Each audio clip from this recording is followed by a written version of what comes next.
मेरी जवान बहन थी जो माँ के साथ गांव में रहती थी। एक दिन मेरी माँ इस दुनिया से चल बसी और मेरी बहन अनाथ हो गई, क्योंकि मेरे पिता तो बहुत पहले ही गुजर गए थे। इसीलिए मजबूरन मुझे अपनी बहन को अपने पास बुलाना पड़ा। मेरे पति मुझे बेहद प्यार करते थे। उन्हें मेरी बहन के आने पर कोई एतराज़ नहीं था, पर मैंने महसूस किया कि जब से मेरी बहन आई थी तो रात में मुझे बहुत अच्छी नींद आती, और जब मैं सोकर उठती तो मेरी बहन रो रही होती। जब मैं उसे उसके रोने का कारण पूछती तो वो कहती, दीदी मेरे पेट में बहुत तेज़ दर्द हो रहा है। यह सब अब हर रोज़ का हो गया था। एक रात मैंने ना तो खाना खाया और ना ही दूध पिया। मैंने खाना और दूध छुपा दिया। उस रात मैंने महसूस किया कि मुझे नींद नहीं आ रही थी, पर नींद का झूठा बहाना बनाकर आंखें बंद करके लेट गई। मैंने देखा मेरे पति रात के 1 बजे कमरे से बाहर निकले। उनके निकलने के कुछ देर बाद मैं भी कमरे से बाहर निकल गई। मैंने महसूस किया कि मेरी बहन अंजू के कमरे से बातों की आवाज़ आ रही थी। मैं उसके कमरे के पास गई और अचानक दरवाज़ा खोल दिया, पर सामने का मंजर देख मेरे पैरों तले से ज़मीन निकल गई। समीर उसके करीब खड़े थे और अंजू बिना दुपट्टे के खड़ी थी। पर जब समीर ने मुझे देखा तो घबरा गए और मेरे पास आकर मुझसे कहने लगे। मैं पानी पीने कमरे से बाहर आया तो अंजू के चीखने की आवाज़ सुनी। तो उसके चीखों की आवाज़ सुनकर मैं उसके कमरे में गया तो देखा छिपकली उसके दुपट्टे पर थी। मुझे उसका दुपट्टा उतार कर फेंकना पड़ा। तभी अचानक तुम आ गई। समीर के मुंह से यह सब सुनने के बाद मैंने अंजू की तरफ देखा तो वो अभी भी डरी सहमी थी। मैं दौड़कर उसके पास गई तो वो मेरे गले लगकर फूट फूट कर रोने लगी। मैंने महसूस किया कि उसके दिल की धड़कन तेज चल रही थी। मैंने उसे समझाते हुए कहा, पागल, एक छिपकली ही तो थी, तो इतना क्यों रो रही है। पर वह बस रोए जा रही थी। उसके मुंह से आवाज़ तक नहीं निकल रही थी। उसका रोना देखकर मैंने उसे अपने पास सुला लिया। किसी तरह रात गुजरी, पर सुबह उठते ही वो मुझसे कहने लगी, दीदी मुझे यहाँ पर अच्छा नहीं लगता, मैं गांव जाना चाहती हूँ।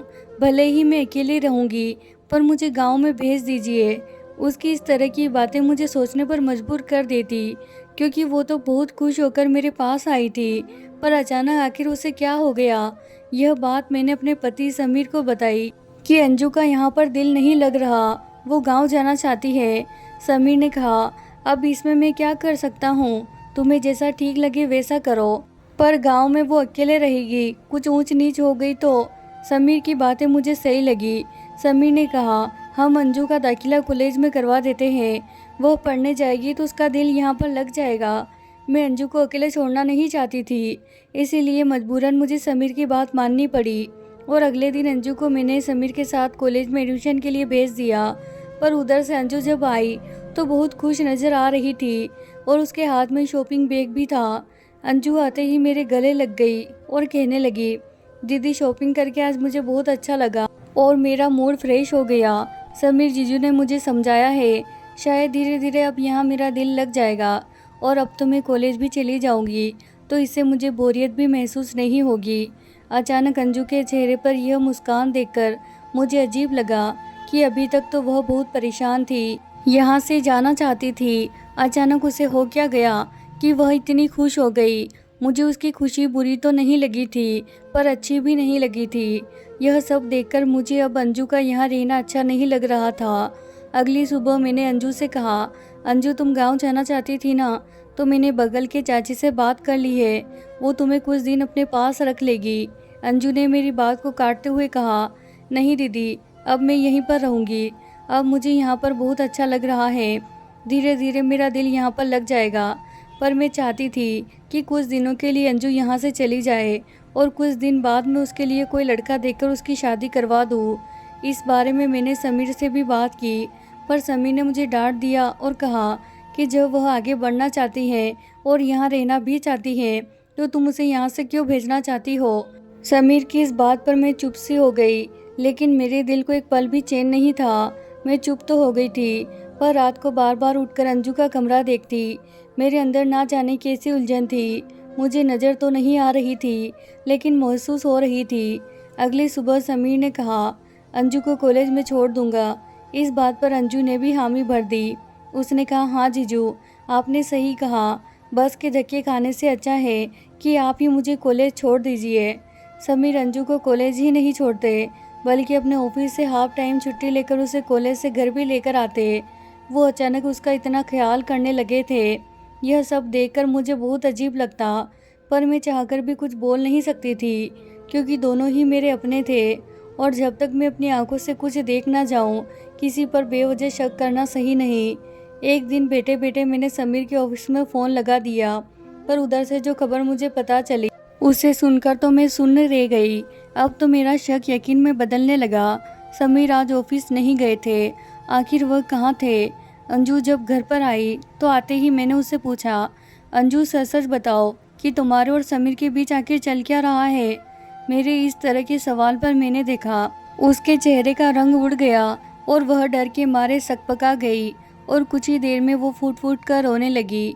अभी मैं उसके रोने का कारण पूछती, तभी अचानक मेरे घर के दरवाजे पर किसी की दस्तक हुई। जब मैंने दरवाज़ा खोला तो देखा सामने समीर थे। वो बहुत गुस्से में थे। मुझे देखते ही वह मुझे बाजू से पकड़े और कमरे में ले गए। कहने लगे, तुम होती कौन हो मेरी तहकीकात करने वाली? तुमने मेरे ऑफिस में फ़ोन क्यों किया? मैं भी यह सब बर्दाश्त कर कर के थक चुकी थी। मैंने भी गुस्से में कहा, आप ऑफिस के बहाने जाते कहाँ हैं? उन्होंने कहा, जहाँ मर्जी आए वहाँ जाऊँगा। आज के बाद तुमने मेरी तहकीकात करने की कोशिश की तो मुझसे बुरा कोई नहीं होगा। इस बात पर मैंने कहा, ठीक है, जो जी में आए करिए। कल मैं अंजू को यहाँ से गांव भेज रही हूँ, अब वो यहाँ पर नहीं रहेगी।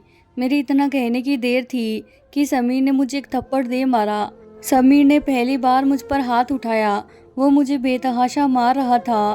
फिर मेरे बाल पकड़कर बोला, बहुत शौक है ना तुम्हें सच जानने का? तो सुन लो, मैं अंजू से शादी करने वाला हूँ। फिर देखता हूँ तुम उसे यहाँ से कैसे भेजती हो। ये सब कहने के और मुझे बेतहाशा मारने पीटने के बाद समीर कमरे से बाहर निकल गए। मेरे कमरे का दरवाज़ा बंद था। मुझ में इतनी हिम्मत भी नहीं थी कि उठकर दरवाज़ा खुलवाने की कोशिश करूँ। बाहर वो दोनों लोग थे जिन्होंने मेरी ज़िंदगी बर्बाद कर दी थी। समीर ने मुझे आज इतना मारा था कि मेरे चेहरे पर चोट के निशान उभर आए थे। उन्होंने मुझसे साफ साफ कह दिया था कि वो और अंजू एक दूसरे से प्यार करते हैं और शादी भी करने वाले हैं। यह सब जानने के बाद मैं अपनी किस्मत पर फूट फूट कर रो रही थी। मेरी अपनी सगी बहन ने ही मेरा घर बर्बाद कर दिया था।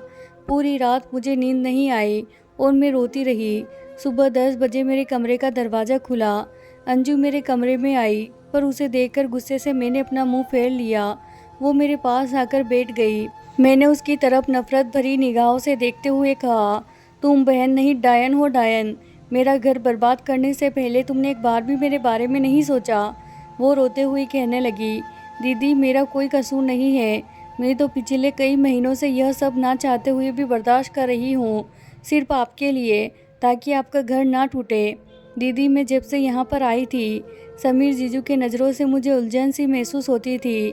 फिर मुझे लगने लगा कि रात को मेरे कमरे में खिड़की से कोई झांकता है। एक दिन मैं किचन में चाय बना रही थी, तभी समीर जीजू पीछे से आए और मुझे डरा दिया। मैं डर गई। फिर उन्होंने कहा, डरो मत, मैं मजाक कर रहा था, पर मैं तुमसे कुछ कहना चाहता हूँ। तुम्हारी बहन सोनी को अपनी सेहत का बिल्कुल भी ख्याल नहीं है, इसीलिए मैं उसके लिए ताकत का पाउडर लेकर आया हूँ। ये पाउडर तुम हर रोज़ उसे दूध में मिलाकर दोगी, पर यह बात तुम उसे मत बताना, नहीं तो वह नहीं पिएगी। मुझे लगा कि शायद ये कोई प्रोटीन पाउडर है, इसीलिए मैं उस पाउडर को दूध में मिलाकर आपको देने लगी और वो पीने के बाद आप गहरी नींद में सो जाती। फिर एक दिन मुझे लगा कि रात के अंधेरे में मेरे कमरे में कोई आया और मेरे कमरे का दरवाज़ा अंदर से बंद कर दिया। ये सब देखकर मैं घबरा गई और जल्दी से कमरे की लाइट ऑन की तो देखकर समीर जीजू मेरे कमरे में थे। उन्हें देखकर मैं अपना दुपट्टा ओढ़ने लगी। उन्होंने मेरे दुपट्टे को हटाते हुए कहा, मुझसे इतना क्यों घबरा रही हो? मैं कोई गैर थोड़ी हूँ। उनकी यह हरकत देखकर मैं सहम गई और बोली, आप इस वक्त मेरे कमरे में क्यों आए हैं? वो शातिराना अंदाज में कहने लगे, कोई मर्द किसी जवान लड़की के कमरे में इस वक्त क्यों आता है? तुम इतनी नादान तो नहीं हो। यही कहते हुए वह मेरी इज्जत को तार तार करने लगे। मैं चीखती रही, चिल्लाती रही, पर उन्होंने मेरी एक नहीं सुनी। मुझे बर्बाद करने के बाद उन्होंने मुझे धमकी देते हुए कहा कि यह सब अगर मैंने आपको बताया तो वो आपको तलाक दे देंगे। दीदी अब मुझे अपनी परवाह नहीं थी, क्योंकि मेरा तो सब कुछ ख़त्म हो चुका था। परवाह थी तो सिर्फ आपकी। क्योंकि कुछ महीनों पहले आपने बताया था कि आप प्रेग्नेंट हैं। मैं आपके और आपके पेट में पल रहे बच्चे की खातिर चुप थी, पर जब मैंने देखा कि इस तरह तो सब कुछ बर्बाद हो जाएगा, अब कुछ नहीं बचेगा, इसीलिए मजबूरन मुझे यह सब आपको बताना पड़ा। दीदी, अब आप ही बताइए कि इसमें मेरा क्या कसूर है? बस कसूर है तो एक बेटी होने का, वह भी एक अनाथ बेटी जिसके माँ बाप इस दुनिया में नहीं है। दीदी, मुझे उस दरिंदे से बचा लीजिए, मुझे उससे शादी नहीं करनी, वह मेरे साथ ज़बरदस्ती कर रहा है। यह सब कहने के बाद मैं और अंजू फूट फूट कर रोने लगी। मैं भी उसे गले लगकर खूब रोई। शादी के 3 सालों तक मैं उस घटिया इंसान के साथ रहने के बाद भी उसे पहचान नहीं पाई थी, पर आज जब मेरे माँ बाप इस दुनिया में नहीं थे तो उसने मेरी बहन को अपनी दरिंदगी का शिकार बना लिया और हम दोनों बहनों की ज़िंदगी बर्बाद कर दी। 6 महीने से जो तकलीफ़ मेरी बहन घुट घुट कर बर्दाश्त कर रही थी, वो शायद मेरी तकलीफ़ से कई गुना ज़्यादा थी, पर अब मैं चुप रहने वालों में से नहीं थी, क्योंकि यह तो हम दोनों बहनों के साथ बहुत बड़ा गुनाह हो रहा था। इसीलिए मैंने तुरंत पुलिस को फ़ोन लगाया और सारी बात बताई। पुलिस आई और समीर को पकड़कर ले गई। कुछ दिन बाद मैंने एक बेटे को जन्म दिया। मैं अपने बेटे पर समीर जैसे इंसान का साया भी पड़ने देना नहीं चाहती थी। कुछ दिन बाद मैंने समीर से तलाक ले लिया। आज मैं अपनी छोटी बहन से उसके रिश्ते के लिए बात की, पर उसे शादी के नाम से नफरत हो गई है। वो शादी ही नहीं करना चाहती और मैं अपने बेटे के साथ रहती हूँ। सच कहते हैं, जब अपने माँ बाप इस दुनिया में नहीं हो तो यह दुनिया अपना रंग रूप दिखा ही देती है। तो दोस्तों, वीडियो पसंद आई तो ज़रूर लाइक कीजिए और हमारे चैनल को सब्सक्राइब करना बिल्कुल ना भूलें। धन्यवाद दोस्तों।